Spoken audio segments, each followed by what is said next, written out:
జనవరి 23 నుండి తిరుపతిలో ఏ రోజుకారోజు ఎస్ఎస్డి టోకెన్లు.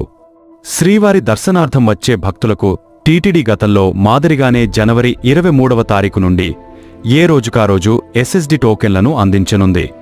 ఈ టోకెన్లను భక్తులకి అలిపిరి దగ్గర ఉన్న భూదేవి కాంప్లెక్స్ మరియు రైల్వే స్టేషన్ వద్దనున్న విష్ణు నివాసం, బస్టాండ్ వద్ద ఉన్న శ్రీనివాసం కౌంటర్లలో గతంలో మాదిరిగానే ఎస్ఎస్డి టోకెన్లను పొందవచ్చు. టిటిడి ముఖ్య ప్రజా సంబంధాల అధికారి చేత జారీ చేయబడింది. ఈ వీడియో మీకు నచ్చితే లైక్ చేయండి, షేర్ చేయండి. అలాగే తిరుమలకి వచ్చే మీ స్నేహితులకి మరియు మీ కుటుంబ సభ్యులకు షేర్ చేయండి. ఓం నమో వెంకటేశాయ.